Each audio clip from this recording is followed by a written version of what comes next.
welcome everybody. We're really excited to be at Santa Fe College here, and we believe Santa Fe, like many of our state colleges, have really done a good job of providing students with skills in very high demand fields. And here at Santa Fe, they've really got a good record there. Career and technical programs have a job placement rate of 97%. And I think you look at some of the things that they're doing, whether it's HVAC and the like, there's a huge demand for this, and these end up being very, very good jobs. Joining me here today is our Senior Chancellor from Florida DOE, Henry Mack. We also have Representative Chuck Clemens. Dr. Paul Brody is the President of Santa Fe College. Eric Worthman is the President of Comfort Temp Company. We also have Juan Segarra, President and CEO of Foresight Construction, Rod Thomas, Director of Santa Fe College's Construction and Technical Program, and Hannah Bess Granholm, a student at Santa Fe who is joined by her fellow classmates. And so we in Florida, one of the things that we said when I first became governor in 2019, we wanted to improve our standing in career and technical education. We wanted Florida, instead of being in the bottom half of states, we want us to be the top for workforce education. And I think what we've seen is, Florida's economy has outpaced the nation. Got a lot of problems nationally with some of the stuff out of Washington. You look at the inflation, it's been really, really significant, much higher than 6 or 7% for things like gas and groceries, certainly building materials. So this has a huge effect. So, we're really having to counterbalance a lot of the bad policies that we've seen that have caused a lot of problems, and I think we've done it well. Since 2019, we've had a 61% increase in 2019. Now we have the #1 for new business formations in the entire United States.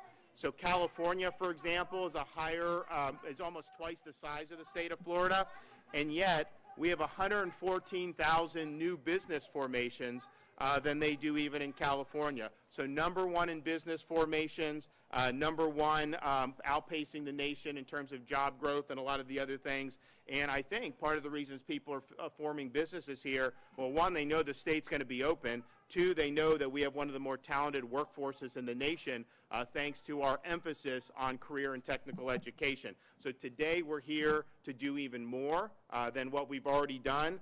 We are investing another $89 million to support workforce education and training initiatives at state colleges and school districts across the state of Florida.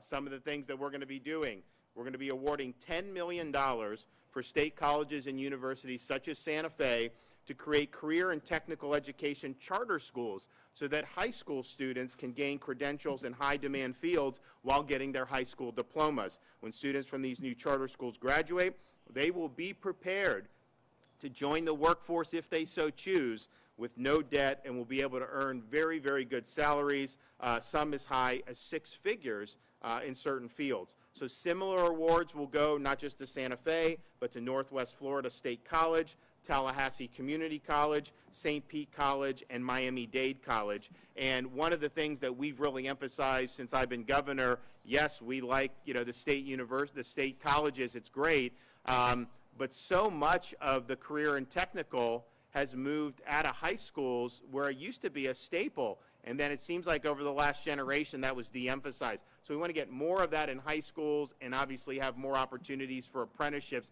These charter schools that are really focused on career and technical training, are going to be tailor-made to fit that mission. We're also expanding funding for post-secondary career and technical educations, including $26.5 million to expand career dual enrollment in STEM-related programs, $20 million to accelerate cybersecurity and IT post-secondary pathways, $12 million to increase registered apprenticeship programs, and $9 million for critical workforce needs such as such as the nursing, supply chains and logistics, and law enforcement. And those needs vary on the region of the state, and so you may have some state colleges focusing on some areas, some on others. We're also awarding $12 million educator resources and data-driven supports for students and employers. And so 2019, we set off a good course, and so with today's announcement of the nearly $100 million, we have invested from January of 2019 to the present $3.5 billion in workforce education across the state. And you're seeing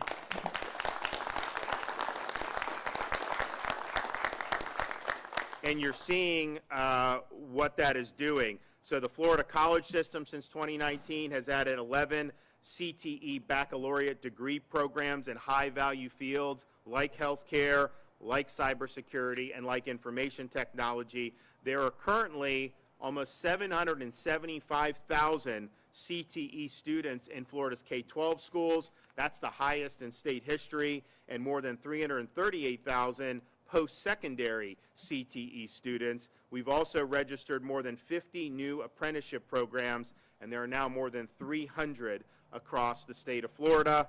A recent Florida Council of 100 editorial recognized that over the last 3 years, businesses in Florida are more likely to find qualified in-state talent to fill their vacancies than they were just a few years ago. So we're going to do a track presentation. I don't know if any...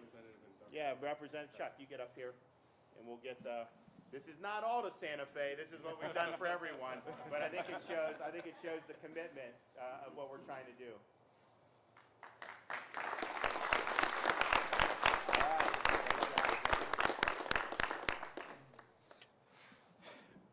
So we have a student here at Santa Fe in the building construction program.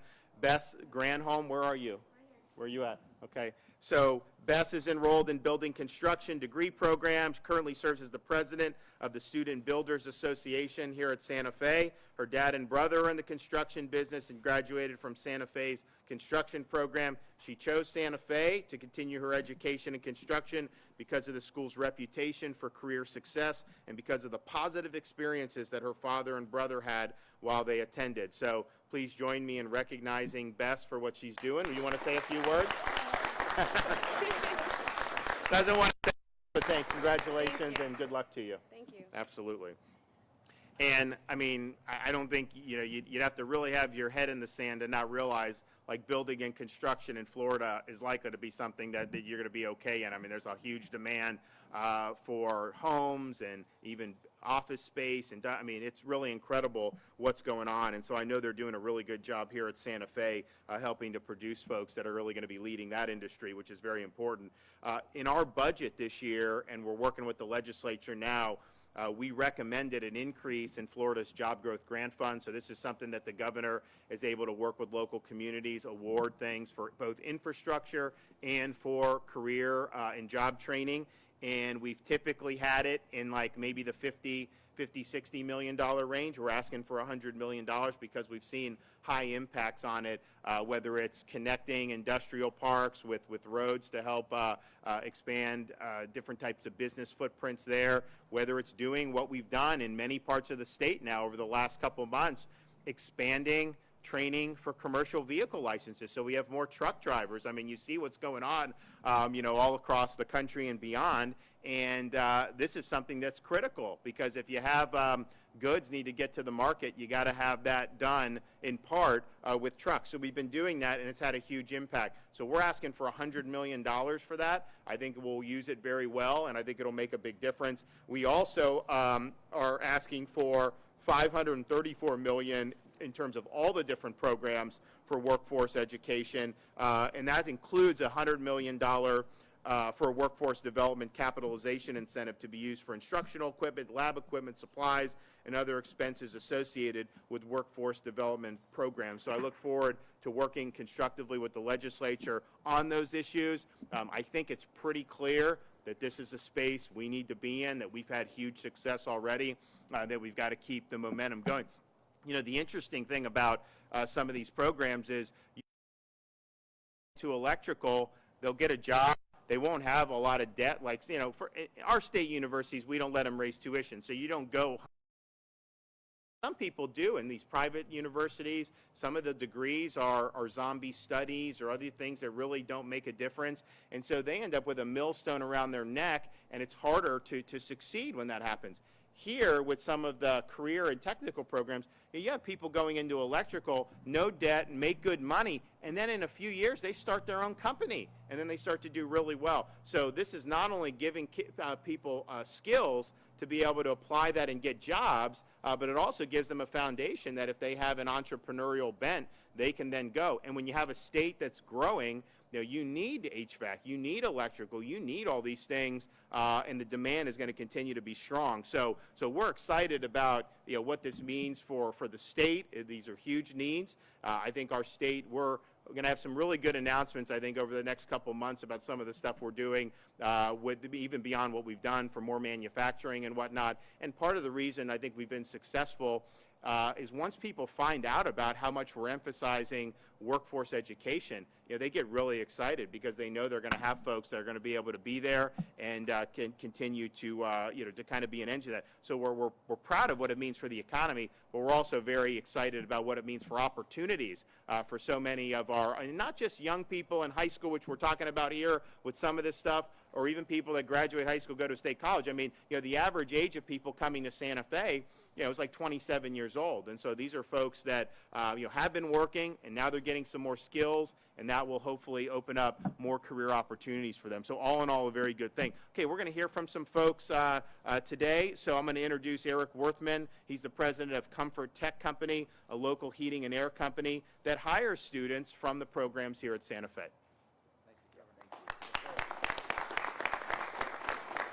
Good morning. It's an awesome, amazing opportunity to be here talking with the governor. I'm Eric Worthman, president of Comfort Temp Company. We're a local HVAC and plumbing contractor. We've been involved with the Santa Fe College program here, the apprenticeship program, since it started.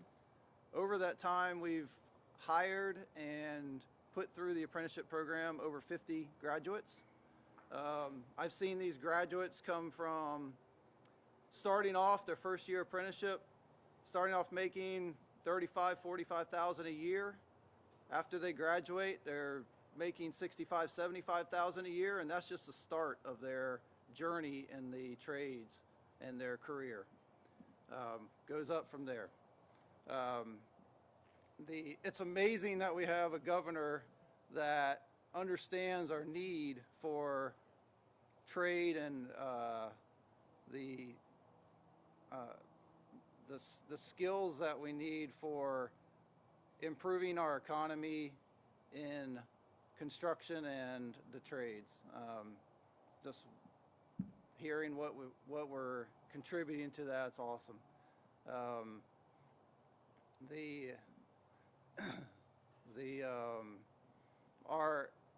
If you enjoy working with your hands and being outside, the apprenticeship program at Santa Fe is for you. This is an amazing program, and it gives you a great opportunity to get into our industries. And I appreciate everything that the governor's doing and the Santa Fe College does here. Thank you.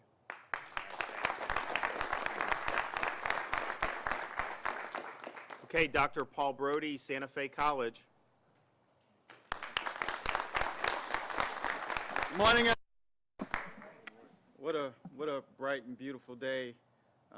Governor, thank you so much. Chancellor Mack, thank you so much. This investment in workforce is so essential. When we talk about economic and social mobility, it starts with our workforce. It starts with education at the center. And our investment, the governor's investment, our chancellor's investment in workforce is so impactful for our community right here. It's going to give people opportunities. You see these students behind me? These students, let's give them a hand first of all. Every single one of these students is our future. This house behind us, our trades are working on this house behind us.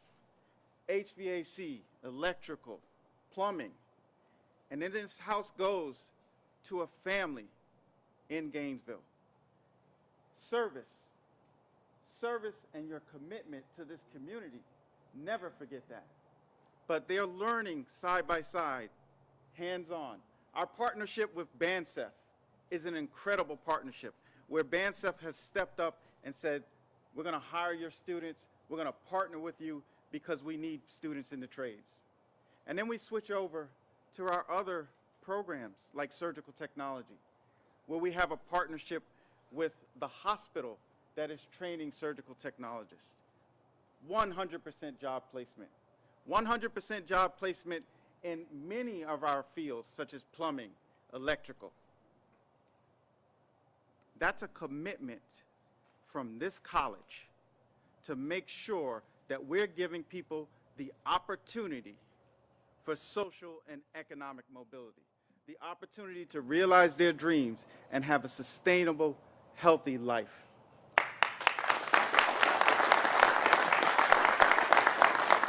So I'm extra excited today because I've been out in the community a lot and I've heard over and over and over again, Santa Fe, you have exceptional career and technical education programs, but can you reach deeper? Can you reach down and offer those programs at a younger age? Can you expose students at young ages to the many career opportunities that exist at your institution? And we said yes, but we thought about how can we do that? This $2 million in funding to start a Santa Fe charter school enables us to do that. It enables us to reach down to the 9th grade and expose the youth to opportunities. Now here's what's interesting. It's a national model that we will bring here.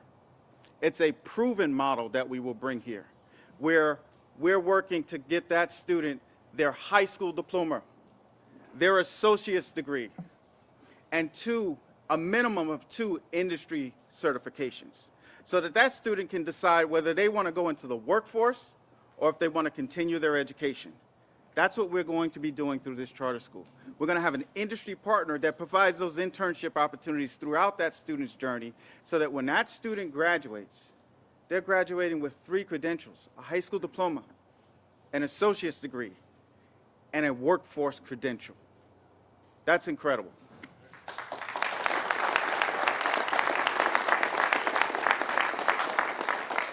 So I want to thank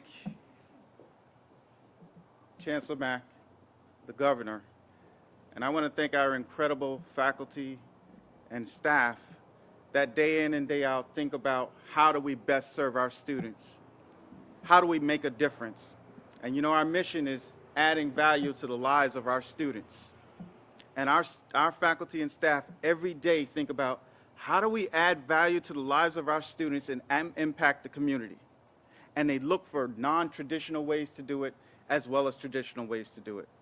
So I'm so proud of our faculty and staff, and I'm looking out and I see our trustees, and I want to thank our trustees for their incredible support.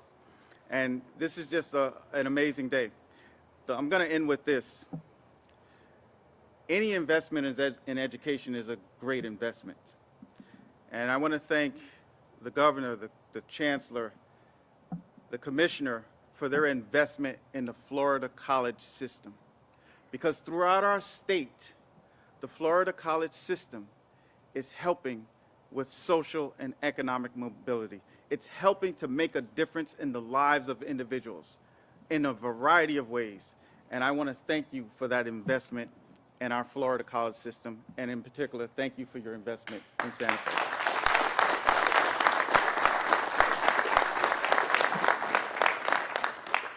Well, thanks, Dr. Brody, and we do appreciate what you're doing. He also has business degrees, and so he understands kind of what is beyond kind of academic institutions, which I think is very, very important when you're here. Chancellor Henry Mack from Florida. Thank you. Thank you, Governor. Henry Mack, Department of Education. On behalf of Commissioner Richard Corcoran and really to all of the faculty, staff, and students within career and technical education, thank you. One big thank you. Since day one, you have prioritized CTE, helping to elevate it as an awesome opportunity for students to achieve that economic and social mobility dream. No longer is it opposed to traditional academics. CTE is an equal, viable, and awesome opportunity for prosperity. Executive Order 1931, I think a month after you were inaugurated, painted this vision, set this vision for us to become #1 in workforce education, principally because of what it means for individual livelihood and prosperity. But also, Governor, to your point, our businesses need talent. And our workforce system, the colleges, the 28 state colleges and 48 technical colleges, and now high schools, are the talent suppliers. And we are reverse engineering our curriculum to meet business needs. And that's what's so phenomenal about this whole venture, is that we are providing economic and social mobility for so many residents, but we're also thinking about economic development and meeting businesses and industries' needs. And it's not just in words. That $3.5 billion check to my right represents the investment since 2019. It's unprecedented. It's historic. It's money that matters, and it's money that is going to awesome, excellent programs that have a high return on investment. We know that students graduating from these programs are earning these salaries at the levels that we cited. It's not anecdotal. It's not anecdotal. We have the data to show that graduates from CTE programs earn the same median lifetime earnings as baccalaureate degree earners now. We can see it, and which is why this investment matters so much. I would like to end again by reiterating our thanks to you, Governor, and to the legislature, especially representatives and senators, for appropriating the monies and to continuing to support CTE across the state of Florida. And I would be remiss, the $90 million today would not be possible if it weren't for the phenomenal staff at the Department of Education who help administer these funds, who help follow up with technical assistance and guidance and compliance, and do everything that they need to do to ensure that the client, the student, the faculty, the staff, and the superintendents and the college presidents are doing what they need to do to make a difference. So, Governor, thank you very much. All right, thank you.